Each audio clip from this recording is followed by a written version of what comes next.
right, so we are here today in the Free Play Lab doing a special podcast where we're going to play a little bit of arcade trivia.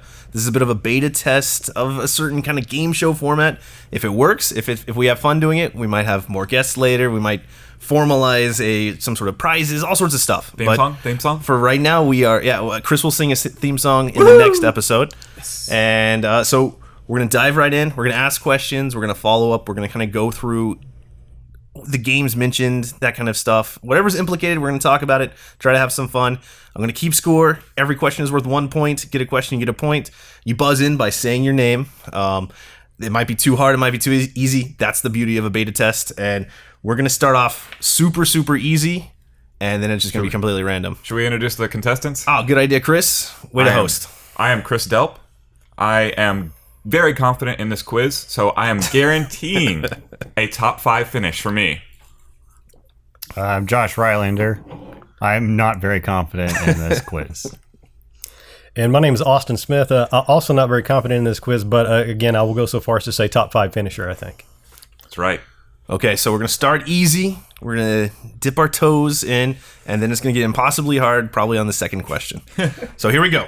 Very first, what 2-word phrase appears on the screen after you exhaust your opponent's health in Mortal Kombat 2? Chris. What we got, Chris? Finish him! Exclamation point. 1 point for Chris. See? It's not that hard. Next question. Yeah, but when you're not very fast. I retire. Chris has the lead. Buzz in with your name, by the way. And controversial right now are Mortal Kombat 2 in Richardson running MK2+. MK2+. Which, though Chris hates it, had a line the entire night. I couldn't even test it because there were too many people playing it. MK2+. Coming to a Tuesday Night Fights near you. Yeah, so we're going to play it. We're going to see how it goes. We're testing it. Just remember, we're just testing it. We're not changing it forever. It's new. It's buggy. There's some interesting things going on with it, but it could be fun. Let's give it a chance. Mm-hmm. All right, so next up. All right, so Zelda, a famous video game damsel, has starred in a ton of Nintendo games. Before all of her appearances for Nintendo, there was a damsel in a Taito arcade game named Zelda. Do you know that arcade game? Josh. What we got? No.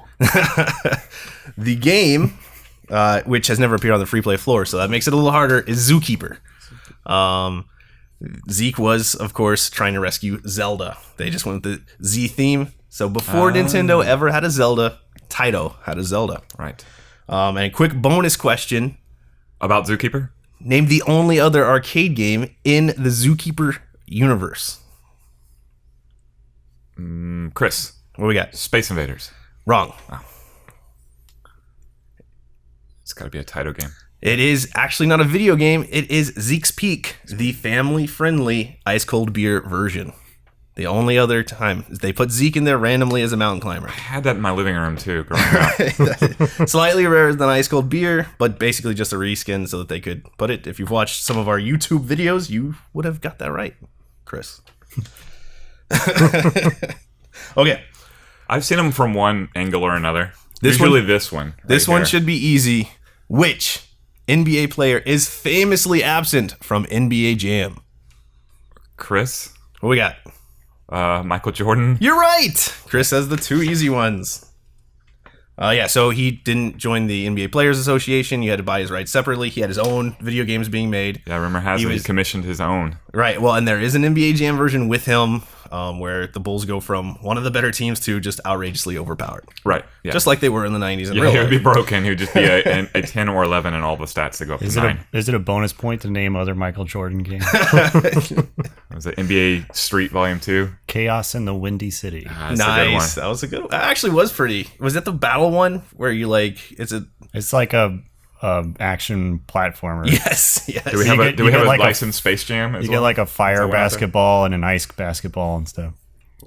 No, doing some research trying to follow this up. There was a Space Jam game released. I don't remember what console it was. It might have even been like Game Boy or something. Didn't actually have Michael Jordan because they couldn't get his license. So it's sounds about right. Yeah, it's a Looney Tunes game basically, but called Space Jam.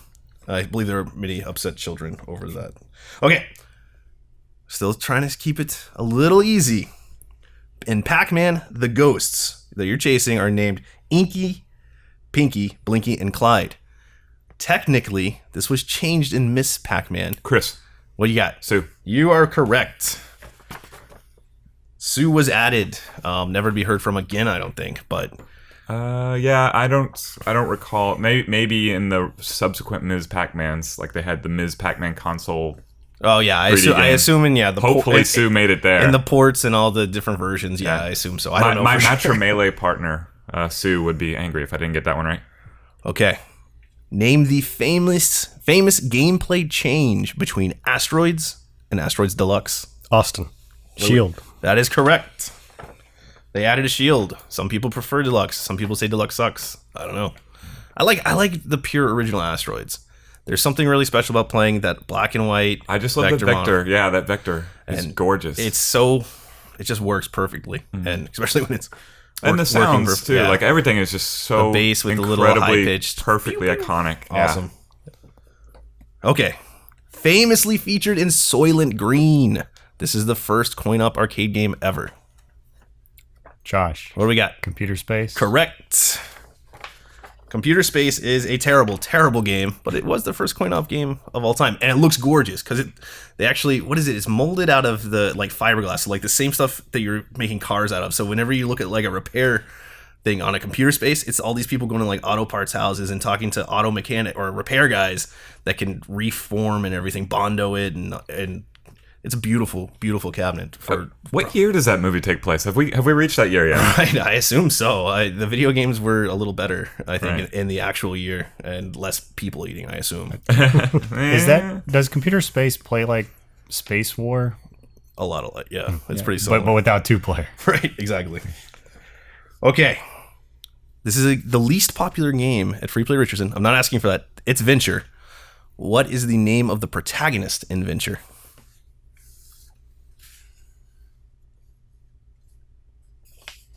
I've played it. I feel like I maybe saw it. I think on the artwork. I believe it is somewhere on there. His name, Winky. I knew that. So come on, Chris. Okay. What is the name? We've never had a Gradius out. What's the name of the ship in Gradius? Josh. What do we got? Vic Viper. You're correct. Nice. It was the Vic name Viper. of one of the sequels. Well, there was an unreleased game that they were working on that came. I think you can find it on like MAME or something that is called Vic Viper. Now, is that in the same universe as Scramble? That's a good question. Same developer, right? It's a Konami game. Same basic like layout. Yeah, I think so. And of course, then you get down the whole variant of whether or not you like the Konami version of Scramble or the Taito or the Stern version. Excuse me. Yeah, differences there. Many. Well, the really similar game is Salamander, which in the U.S. people probably know as Life Force. Yeah. Wasn't that? I thought that was the name of like that was released as the sequel to Gradius on NES. Is that right? Well, no. So there was a different series that was called Salamander in Japan, and when they brought it over to the U.S., they renamed it Life Force for the NES, and it plays a lot like Gradius, where you've got the power-up bar at the bottom. The big difference is that all the levels are kind of organic themed, so it's like you're flying through the inside of a body and stuff, which is why they went with that whole Life Force name.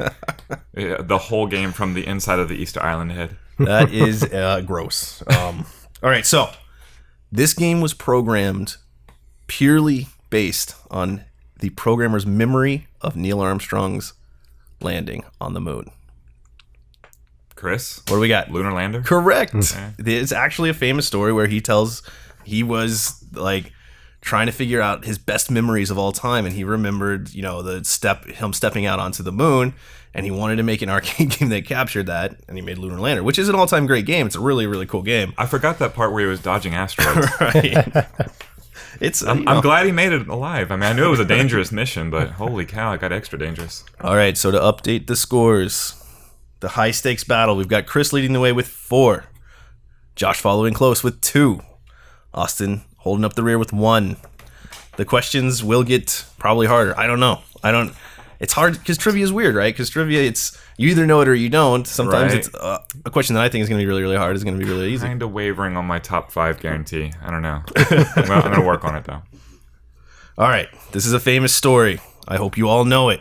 Which game famously caused a shortage of yen in Japan? Josh. What do we got? Space Invaders. Josh has got it.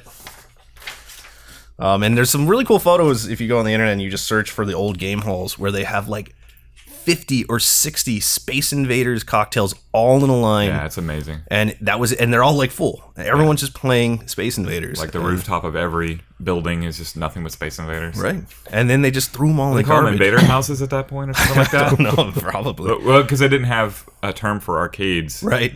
Like that was Well, yeah, just the and- first one that blew up. And that was all anyone wanted to play. There were all these other pretty good games being released, but especially in Japan, Space Invaders just dominated. Sadly, I did not see one Space Invaders in Japan my trip. That's interesting. Yeah.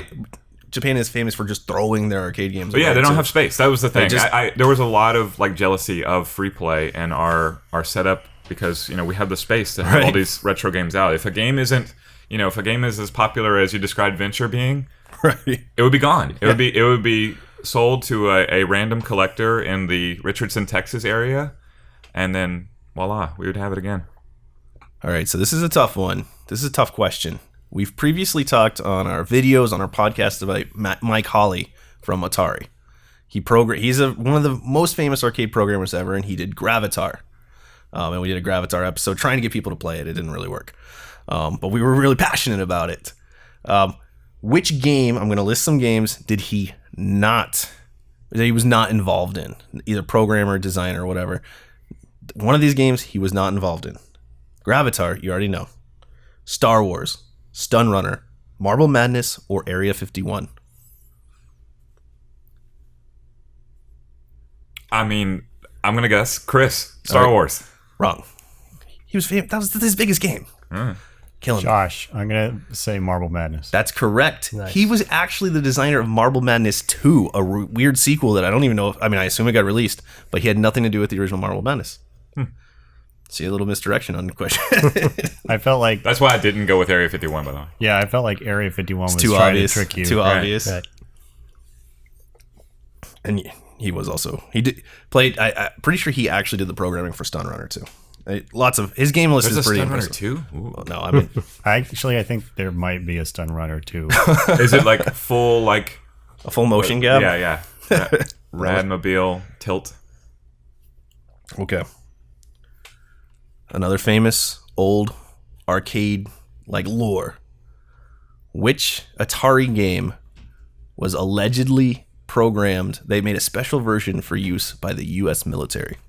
Austin, Missile Command. Wrong. Chris, What we got? Battlezone. That is it. That's it. Yeah. Tank Trainer. I don't know if they really did that. No one really knows, but it's just a famous. Yeah, I've heard this story enough. I suspect it's true. I mean, I know a friend of mine has been in development of such a game, so Well, yeah, they and do it on occasion. That's interesting now, right? Because basically, our military's flying drones and stuff like that. You're just Right. sitting at computers and Right. looking through cameras Playing and a using video game. joysticks and stuff. And back then, but if you look at Battlezone, the thought of using that for actual combat training is probably as ludicrous as I could think of any real fact. I was thinking of that.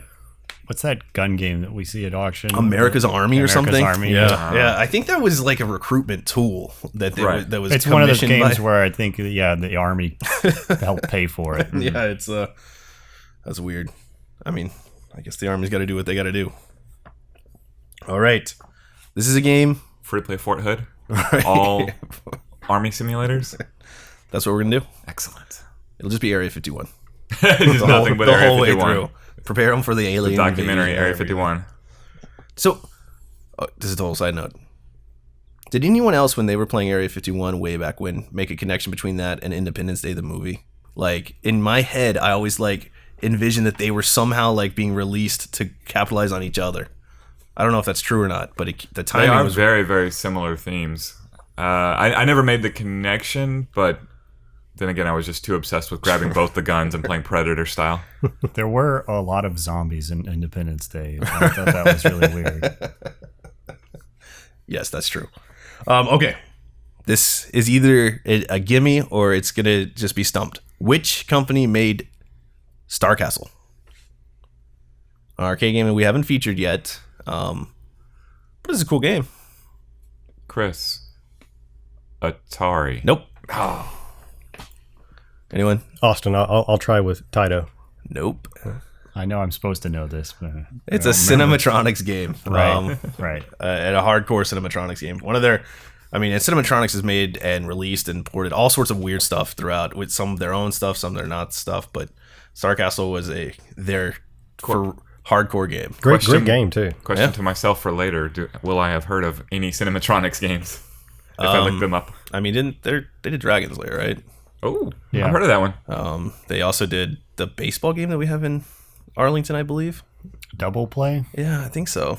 And then they did a bunch of other. They have a very if it's in an original cabinet, they have a very iconic coin door that has their name in metal. Right. Nice.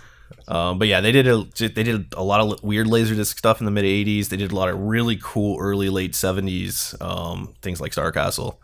And then they just, by the end of the 80s, were just releasing all sorts of random stuff. Yeah, they're kind of like Leland by the late 80s. I don't even know if there was some sort of... Oddly, I do know a Leland game. Attacks. Yeah. But they were, it was weird.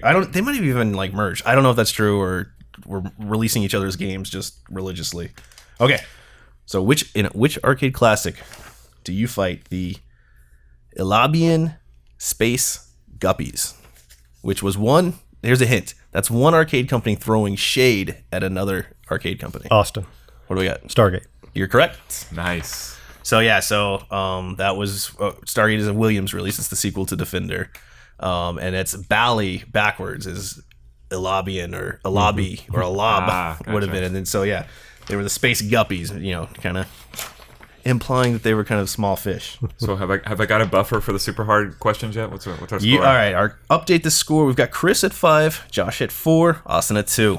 I need a bigger lead if I want to maintain top 5. I got a trivia question related to that. Does anybody know what the name of the bad guys in Gyrus are? Gyrus. Oh, jeez. I found this out on the Gyrus flyer hanging on our wall. Oh, I have no idea. They're apparently called the Ideo Clan. Obviously. IDEOCLAN. I used to read the manuals for the 2600 games I would get, third hand when I was a kid growing up, and I was always like there was these stories that were incredibly elaborate, like the right. story behind Berserk and Crazy Otto, and I wanted to know what was going on. And there's no reference to that in the game except there's a smiley face bouncing after you. Well, yeah, so the marketing departments made the designers release books for each game, right. write these thousands of word novels about the backstory so that they could have something to market with. Yeah. And then of course most consumers, especially with the Atari 2600, felt totally ripped off because you'd buy a game and had this beautiful artwork on the back. There'd be this narrative inside telling you about what's going on, and then it'd be 2 dots moving around the screen. Yeah, I don't think there's any way to know this unless you have the flyer. Have the flyer. Right. Or a lot of times it's if you have the original control panel art. Right. Or they'll throw it in the instructions. They love to put those weird names in the instructions. But what's the motivation of my small square? Why am I shooting other little small squares at that small square? It's best when they have a paragraph of story just printed on the cabinet. Right. Yes. Okay, so this is kind of a technical question, but obvious if you've ever played these games. Okay, which of the following did not have synthesized speech? So all of these games, except for one, are famous for claiming they were the first to have synthesized speech. Let's see. Stratovox, Berserk, Galaxian, Gorf, King and Balloon. Which one does not? Josh, Galaxian. Correct. So, King and Balloon claimed it, but King and Balloon came out a little bit after some of these games. Gorf claimed it. Stratovox claimed it. I think most people say Stratovox was actually the first one with synthesized speech. That's the one I haven't played, Stratovox. Yeah, and we've never featured it at Free Play. Obviously, Berserk and Gorf were all over. Synthesized speech was deep, and then King and Balloon comes out and just has the king saying random things. Help. But King and Balloon swears that's the very first synthesized speech ever. Bye-bye. I don't know. Which also runs on a Galaxian board set. Stratovox uses the same board set as Star Trek, right? I believe so. Oh yeah, I think you're right. Star Trek was a game that I never knew existed until it appeared in Free Play. One of 40 games that I never knew existed. Okay, so this is an ultra rare game, and it's a little old for us to be able to get it out on a Free Play, but it is, in most arcades, it's kind of like the pride of their collection. Released in 1976, this game grew national criticism for its violent gameplay in which a player could run over a pedestrian. So this is, you only know it if you know it. But Josh, Death Race 2000. Correct. Nice. That was, that was famous for just being like the most violent. Like people were like picketing in the streets because Death Race existed. Yeah, and I as a kid growing up, it was always, the rumored movie. This movie existed. It had Rocky in it, and you can't watch it. Right. Well, and here's a spoiler. This will probably actually come out after Didn't Open, so it's probably not the biggest spoiler. We were playing Narc, which is going to be one of the Didn't launch games, the other day, and I forgot how outrageously violent that is. Oh my goodness, Yeah, yes. it's ridiculous. You are not at all a good guy in that game. You're just killing innocent drug dealers. Like, you're just murdering them. Their heads are exploding. You're blowing them up with a rocket. Yeah, it's like, you're under arrest, explode. Yeah. Like, it's insane. Like, I mean, we were just playing this stupid Judge Dredd beat 'em up that was never released. It looks amazing. It's like the most beautiful, amazing thing I've ever seen. Narc-like.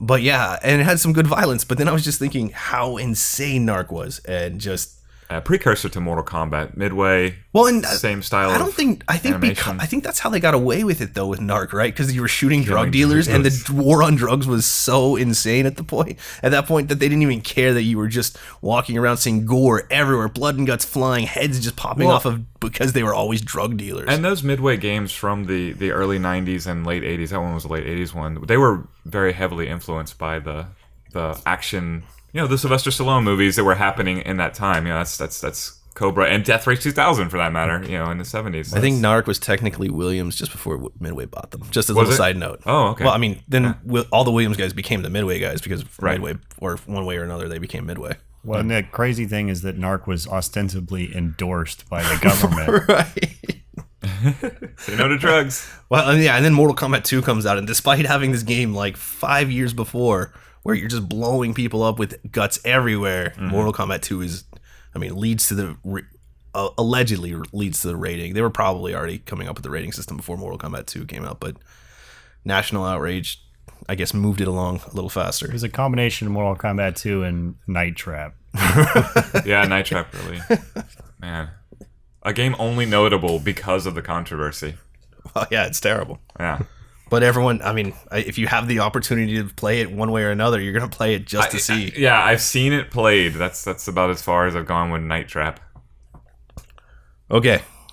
Speaking of controversies, a teenager allegedly died while playing this game, causing a bunch of scientists to start studying video games and their effect on the brain, whether or not it could cause instant death. The game that caused instant death. So it's an arcade legend. Chris, what do we have? Dr. Mario. No, that's a pretty good one though. Any other guesses? This is another one of those ones where I feel like I know the answer, but just can't recall. I'm sure I've heard this at some point. Well, so it has to be an early game, right? Because Right. Do we have one with psychedelic colors that could have caused a seizure? Well, this was actually, they were studying the speech in Berserk because the kid was allegedly playing Berserk and he just fell over dead. And it's Kill an urban humans. legend, but apparently nothing was wrong with him. He was just dead. And so they studied the game. That was like, it caused all these moms to be like, oh my God, I can't let my kid play video games because he'll just die instantly and just fall over and nothing will be wrong with him. But they had all these scientists, all the game manufacturers had scientists coming on TV shows like CBS in the morning or whatever to say, no, that's not possible. We've totally looked at it. Games aren't just going to randomly make you fall dead. Dr. Mario will make you fall dead. Dr. Mario will just get you stuck into some sort of weird loop. Gosh, that sound just slowly kills you. All right, so which arcade game character, and we say this a lot in these questions, is famously named after the landlord for the warehouse? Josh, Mario. Yep, it was Mario. Remember when Josh was like, I'm not going to do good at all? So yeah, he's the ringer. They had a Seattle warehouse, Nintendo did. And yeah, there was apparently a landlord named Mario, and it's kind of interesting because it was named by Nintendo of America then. Yeah. Interesting. So it's kind of interesting because before that was Jumpman, and then Nintendo of America, if you read the history, really had a lot of, the American market being so big drove a lot of interesting changes, both in the arcades and in the consoles that would come out later. But yeah, named after some guy in Seattle, and that's where Mario comes from. All right, Supposedly. allegedly, yeah. There's a lot of. Does Mario maintain his Jumpman name in any subsequent titles? Because his name is officially Mario. Is that right? Because they're Mario brothers. Yeah, I think it was last year or 2 years ago. Like, is it his middle name, Jumpman? Yeah, Miyamoto confirmed the Mario last name for Luigi and Mario. Right. Right. So yeah, Mario, Luigi Mario. Yeah, I just want to know that he has that name buried somewhere. Nintendo makes a lot of references to it. There's all these mini games in the Mario Party games that are called Jumpman, and that. So I mean, I don't think so though. I don't think they ever use it officially again. Okay, the original Punch Out, which I think that's a regular Punch Out right over there. Who is the second opponent? I know what he looks like. I'm trying to remember his name. Chris, What do we have? Piston Hurricane. That is correct. Good job. Yeah, that's what was really interesting about Punch Out, because I always knew they had ridiculous names, but I could never really remember them except for obviously. And then is it the Japanese fighter that's Piston Honda. Is it really? So it's easy to get them confused as they're mixing and matching names. This game was the first to truly feature. A lot of other games had advertised it before, to feature actual stereo sound. Austin. What do we have? Sinistar. Correct. Nice. And it was actually only available in the sit down for the Sinistar. Even though, I mean, they have two speakers in Sinistar and they have all these different components making sound. It was the sit down Sinistar, which they only made 100, 150, 200, that's the real arcade game that had the very first stereo sound. I think that joystick makes me marvel every time. Yeah, it's beautiful. my That gosh. 49 way is It's incredible. insane. Yep. Yeah. And a pain to keep going, right, Josh? I bet. When you told me it was a 49 way, I was like, what? Right. It's Why? basically held in the middle with a complicated rubber band system that is like designed to slowly wear and just be a pain. And Williams had it made specifically for that game. Yeah. Well, Beautiful. and they bought so many, they put them in bubbles. Bubbles, yeah, Bubbles uses the same thing. is it the exact same as the one featured in Blitz? No. But that is a 49 way, correct? Yeah, right. yeah, So it bizarre. is. Blitz and Gauntlet Legends. Does anyone know why it's 49? Yeah. So it's 9 by what is it? So because there's a 7 by matrix. 7 is Yeah, the there's 7 by 7 It's a matrix. matrix. Yeah. Okay. It's an optical too. Yeah. Wow. So yeah, you have the top. I don't know. Okay. But yeah, it's and it's really amazing to think about Williams doing that long ago, and then them bringing it back. I'm just so in used the to- mid '90s. I'm just so used to hearing like factors of 2 Right. being Right. in video games. 2-way, 4-way, computers. 8-way, right? Right, yeah. Okay. This was called Williams Pac-Man. I can give additional clues, but that might be enough. Austin. What do we have? Make tracks. Correct. Nice. People were pretty upset when Williams released that.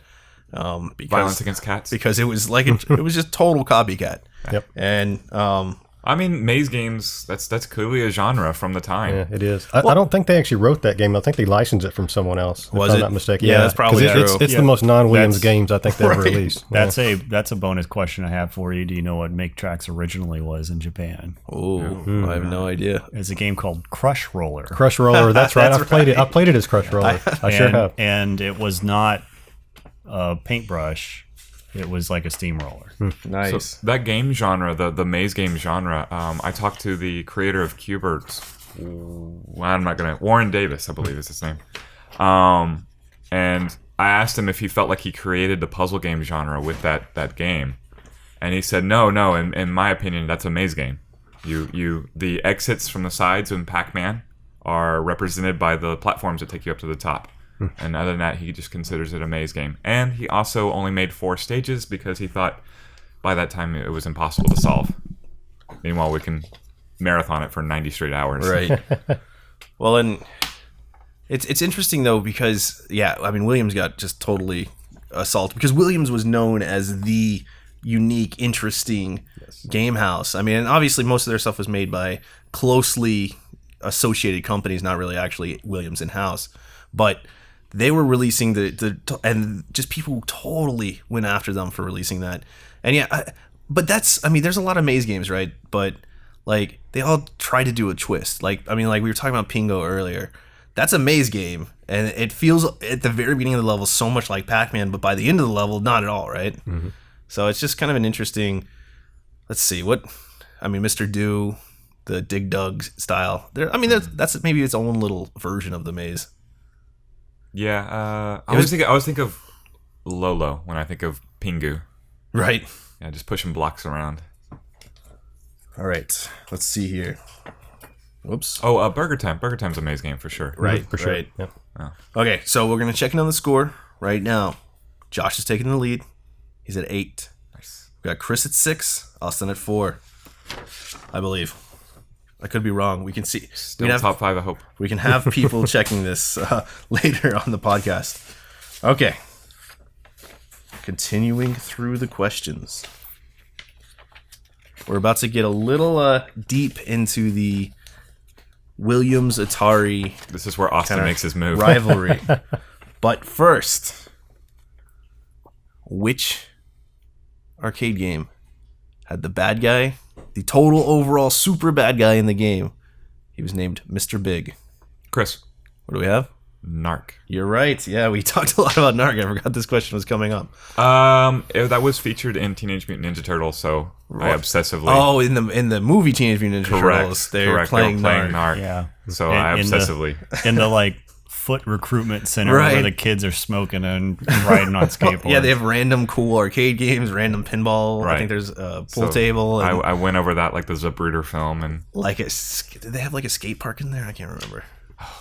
I can't remember that part. I remember them like hastily stealing like an entire freight truck full of stuff in like seconds. Like the camera just swishes and it's all gone. Right. Like, whoa! I want to be a Foot Clan member. They're like ninjas, man. When I think of Mr. Big in video games, I just think of King of Fighters. Right. Well, yeah, that was. Actually, I was a little concerned because originally the question actually said which ultra-violent criticized video game, and then I was like, I can't even ask that question anymore because we've talked about Narc so much. Okay, so which company during the 1970s did Atari use to release games and avoid all of its different licensing and limitation contracts they had with different companies that they were distributing through and whatnot? They formed a special company just for that. Does anyone remember the name? Chris. What do we have? Apple. You are wrong. It is not Apple. Anyone? What year?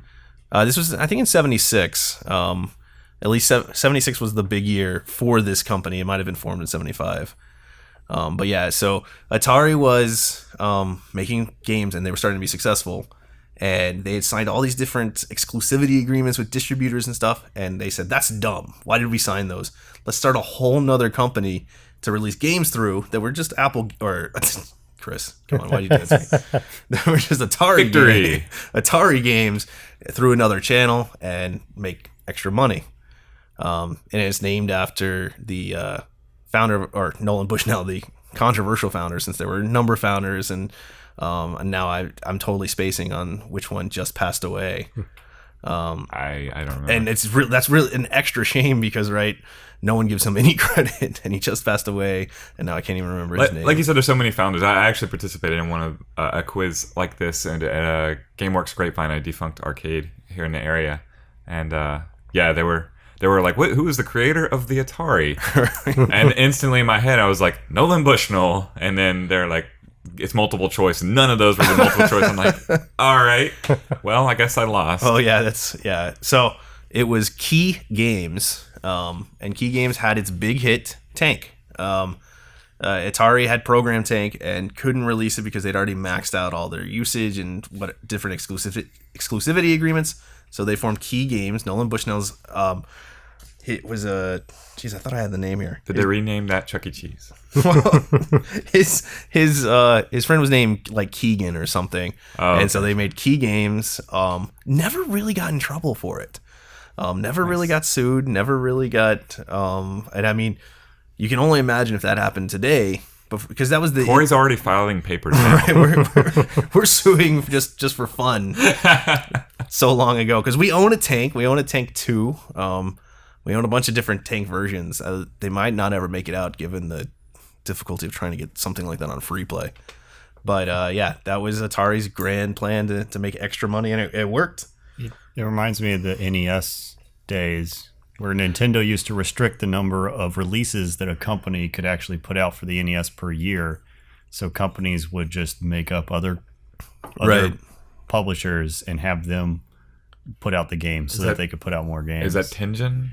Yeah, No, it's kind of well, like that's- Tengen. yes. Well, Tengen was just like straight up unlicensed, basically. Right. They just they cracked the code and Yeah. found a way to make NES cartridges without paying royalties, Yeah. which was Atari, right? That was owned by Atari, was it not? Or Sega?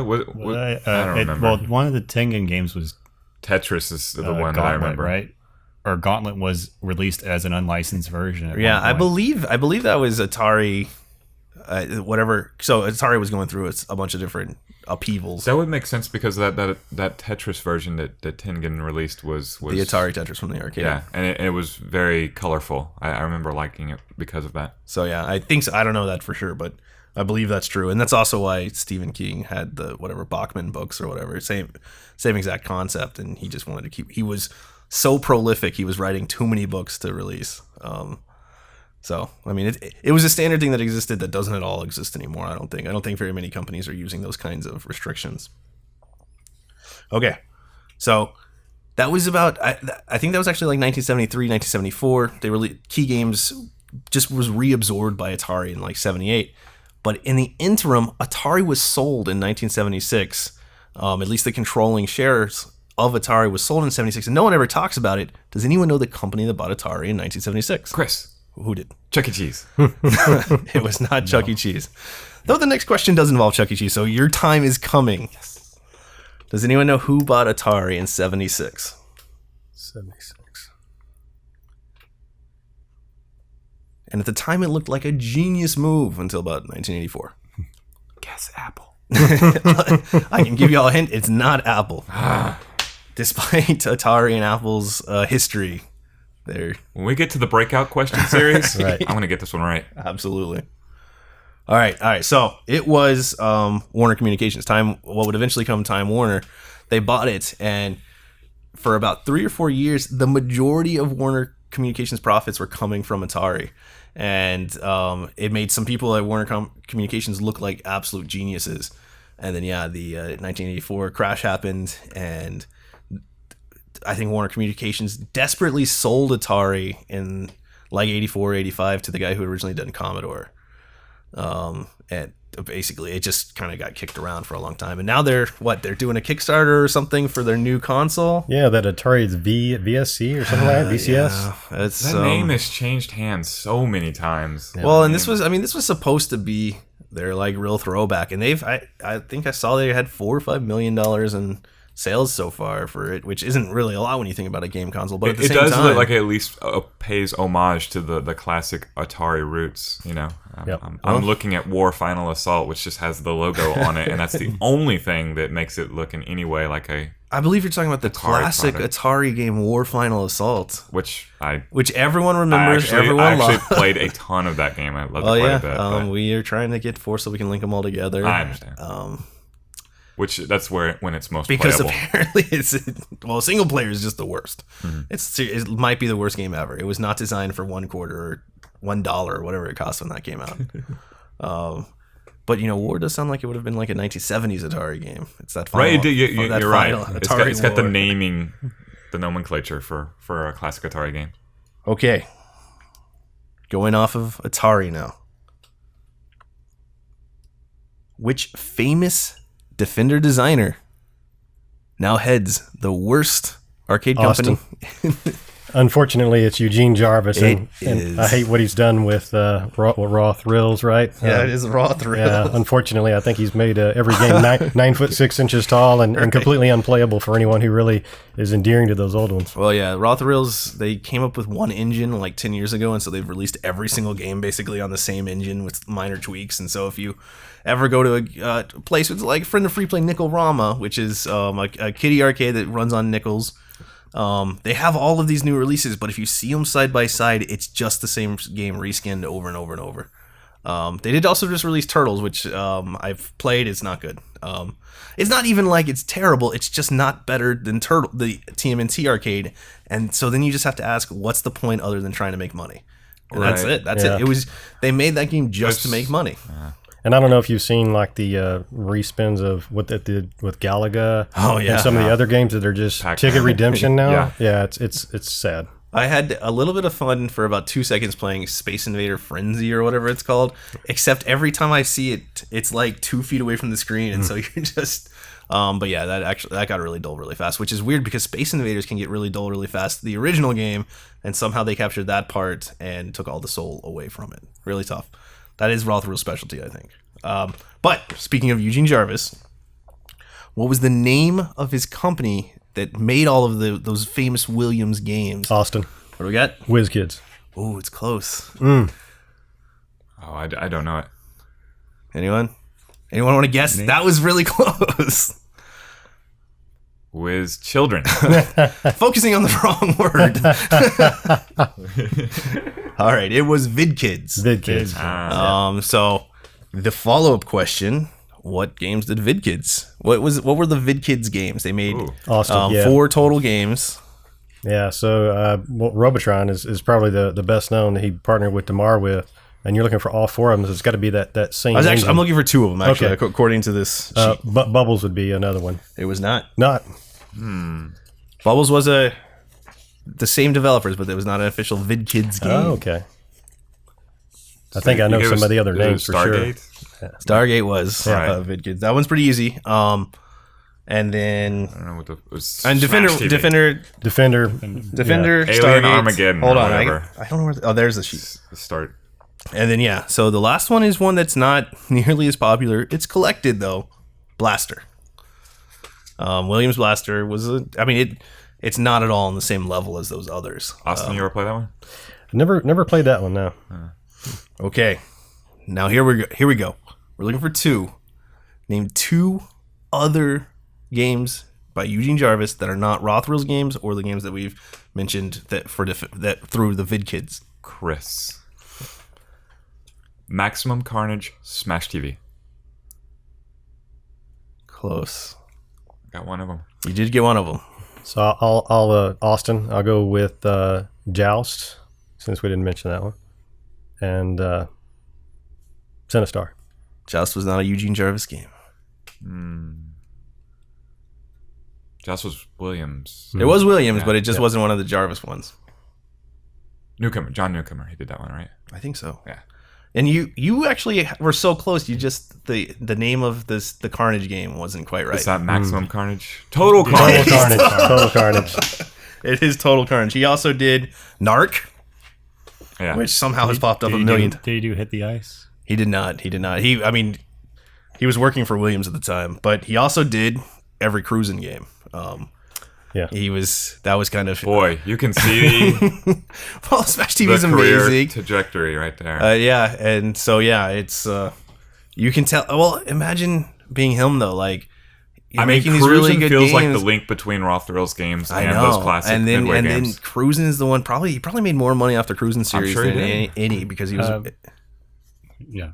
Well, I mean, it was just that was a quarter just destroyer, and they were super popular. And he was just like, "This is really easy. Screw making those good games. Let's just keep making crappy games." We and had our start Rothfuel's.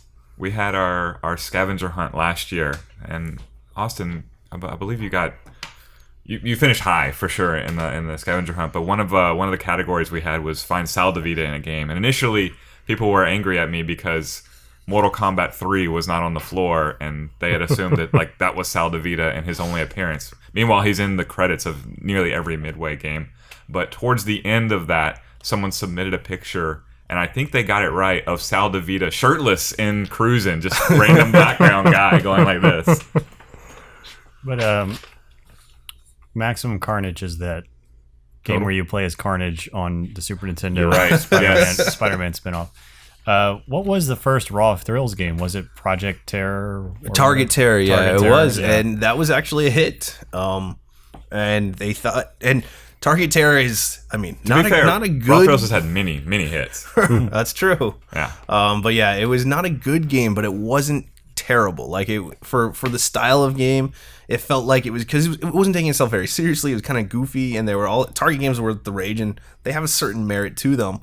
So you can kind of see Target Terror as okay, that's a fine way to start an arcade company, make some money, go do some good stuff. But it actually just all kind of went downhill from Target Terror, which is a weird thing to say. A lot of people probably assume it's the same people who did Area 51, Right. and Not far off either. Right. what's the one with the where it's just people? Oh, Maximum Force. Maximum Force. Yeah. Right. A lot of similar words getting thrown around on these game titles. But yeah, so it was that is Eugene Jarvis is the most successful game developer that came out of the arcades, and that's what happened. So it's kind of tough. I mean, all of the Stern Pinball people are Stern Pinball starting to bring back all of the original guys and letting them make games, and that's something at least. And the creator of Pac-Man has come back to create some Pac-Man games subsequently, like Champion Edition. well, that's nice. Everything that they've done has been well received. Anything that he's done has been really well received. And I mean, Capcom's still there making games, and they bring back the guys from Street Fighter and the guys from all those great Capcom games. They have somehow sucked the soul out of most of it too. I really like reading about the creator of Tetris and his continued exploits. Well, yeah. So I think if it wasn't so well known, any other arcade quiz would have gone into kind of what country was Tetris programmed in and stuff. I know, right? It's too obvious, but that was when I was going through all the online quizzes. That one popped up an absolute ton. And I most of the quizzes it was like 70% people getting it right. And I was like, how can you not like it was like national news when Tetris became a thing. Yeah. And yeah, it was obviously programmed in Russia and owned by the USSR, but then smuggled out. And what was the guy's name? I wish I knew it right offhand. Because I can't remember. He eventually was able to get some royalties and stuff. Yeah, I believe at one point at least he was able to obtain the rights to Tetris because he famously couldn't get the rights to Tetris because he was a member of the Soviet Union at the time and the government owned it. But yeah, I've read about him and his game design theory, and he's just a genius when it comes to designing puzzle games in particular. But so we're coming up on a break. We're gonna check up on the scores, and it's really really close. So right now we are, if I can find the sheet, okay. top five. We have Josh at 9 now, and it got a little murky there toward the end when we were all just guessing. But based on my totally scientific scoring, we have Josh at 9, Chris at 8, Austin at 7. We're close. Everyone is close. Before we take the break, though, while we're talking about like trivia that you expected, is there any like major question that you think so that I can just scratch it off before the second round that we haven't asked yet? Because there's the Tetris being famously programmed in Russia, and going through all the online things, it was kind of like, what's the damsel in Donkey Kong? Because they're trying to get you to say Peach. Right, Pauline. It is Pauline, right? So who has finally shown up again, or at least been referenced? What are we talking? Pauline. I heard. Mario Odyssey. Is she? There is at least a character called Pauline. Does she have blonde hair? I think so. Yes, she's like a singer. Oh, nice. She sings the song in New Donk City. Well, that makes sense. I mean, she then gets kidnapped by a giant ape at the end. she didn't move very far after her rescue. I mean, Mario moved on. Right. Jumpman. When you talked about Daisy. Eugene Peach. Jarvis, like moving on from these old school arcade games to owning another company or whatever, it made me think of just the surprise of seeing Ed Boon's name on various pinballs. Right. Yes. Ed Boon, for those who don't know, is co-creator of Mortal Kombat and owner of NetherRealms and stuff.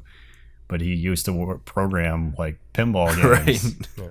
It was a Black Knight 2000, I think. Yeah, was one that we had. Yes, that has his name on it. Yeah, he was a staff worker at Williams when they were doing those. Yeah, he's the voice of that creepy head in Funhouse Pinball. Right. Oh yeah, he was. Which is interesting because Steve Ritchie is the voice of Shao Kahn and the announcer for Mortal Kombat 1, 2, and I don't know how long he did that role, but he is the Finish Him guy.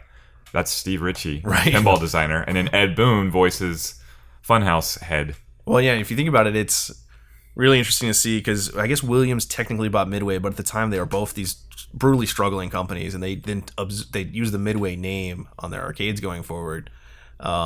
And you can just imagine what the halls of like WMS, I think they called it WMS Industries once they were together, what the halls were like, and they were like, we need a voice, and just whoever, like whichever random all-time great programmer, Right. designer, pinball designer, doesn't matter. They were like, just do a voice, try to make it sound like that, and that was it. We need another character. Sal, take off your shirt. And that was the entirety of the of everything. So yeah, so we're gonna take a quick break, run the AC in this warehouse a little bit, cool down some, and we'll be right back.